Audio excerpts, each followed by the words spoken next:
Alright guys, dito tayo sa pagawaan ng suki ko sa welding. Yung dati kasi nagwe-welding, yung ito ang nagwe-welding dati, hindi ko pina-estima sa kanya, baka malusaw kasi naglalak yung kilay niya.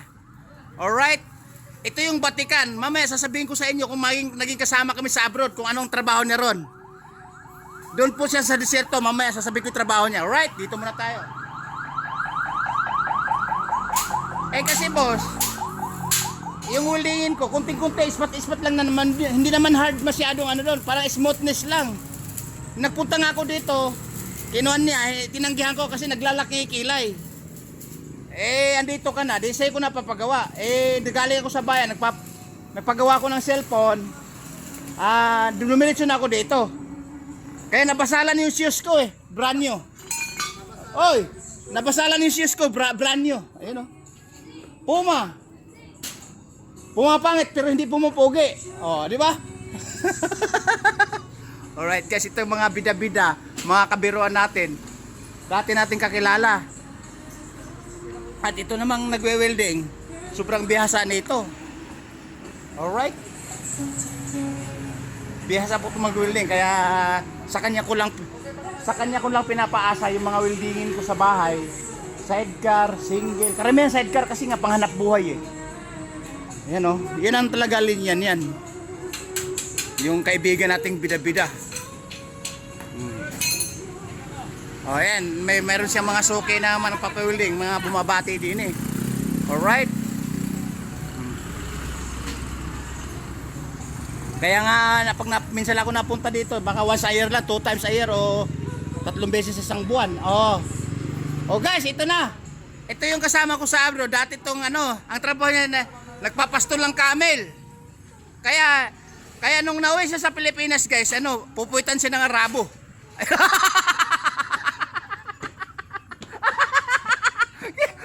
Abot na channel buong mundo makapanood nito, magugulti Arabo din kasi nung nagpastol siya ng camel, tigang na tigang yung Arabo, mahaba ang balbas. Siya nakita, akala niya Pilipinang babae.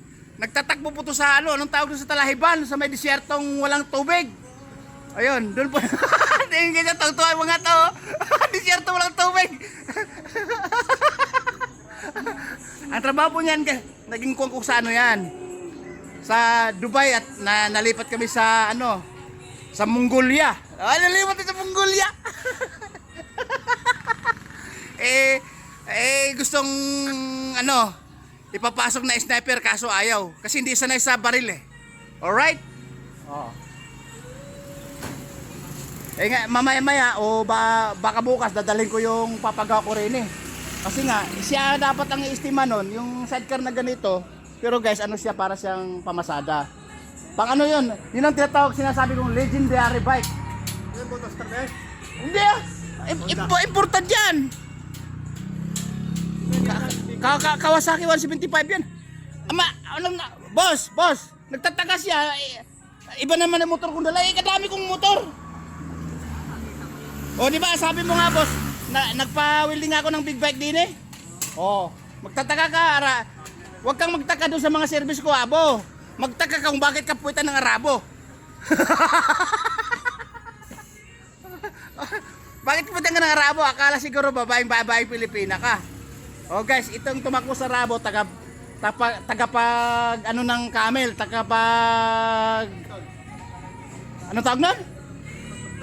Tagapagpasto po siya ng camel nun. Natipuhan ng Arabo. Iwan ko niya kung boss niya o yung kasama sa trabaho. Kasi lagi po siya naka-stacking dun sa may disyerto kasi mainit po dun. Kaya nakita yung legs niya.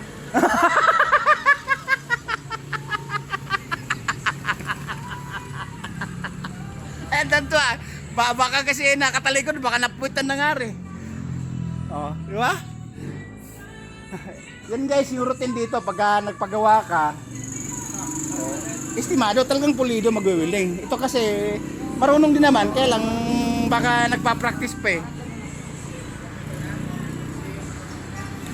parang galing din sa disyerto, punong-puno ng putik guys, parang galing din sa disyerto guys Kano ba to?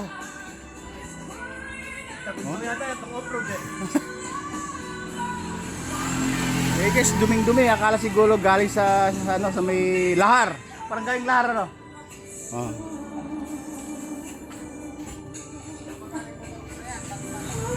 Ayan guys, abot ang sipat nila, oh. Talagang estimado, estimated yung sukat, di ba? Oh. Alright guys, ulitin ko po sa inyo kasi mahaba na yung biyahe natin mula Isabela, Davao na. Ito yung kasama ko sa abroad na naging pastol nga ng hindi pastol ng Arabo, pastol ng camel. Muntik pala siyang dalihin ng patuwirin ng amo ng Balbas Sarado. Kaya natakbo siya, napunta siya sa China hanggang nawi sa Pilipinas. Iwan ko kung anong sinakyan to, baka naglangoy lang eh. Oh, di ba? Kasi alam mo mainit sa China eh. Ayan naman si boss. Boss, punong-puno ng ito, bakit punong-puno ng putik to? Saan ba galing to? Palang galing sa off-road ah. Ay, Gabaldon. Maulan doon? Oh, maganda tignan eh. Oo. Mula rem, makina, chassis, harap puwet. Marami guys sa Gabaldon guys, sa sakop po ng papuntang Dinggalan po 'yun. Maganda pala doon, puro ulan.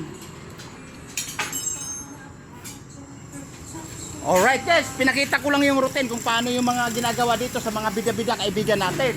Oy, Abo, kaway-kaway ka na. Ay, kaway-kaway ka na. Puputulin na natin video. Ayun na guys. Tandaan nyo, dating nagtrabaho sa desierto. Tumakbo lang, napunta sa China dahil pupuwitan ng Arabo. Pero ang trabaho niya, tagapastol lang camel. Alright? Yun o.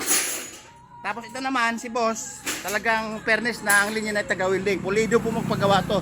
At saka di naman mahal maningil. Mura lang siyempre kasi maraming nagpapagawa din eh. Hoy boss, bababa natin yung camera. Kaway-kaway na. Ayan, dumidila pa. Alright guys. Babu.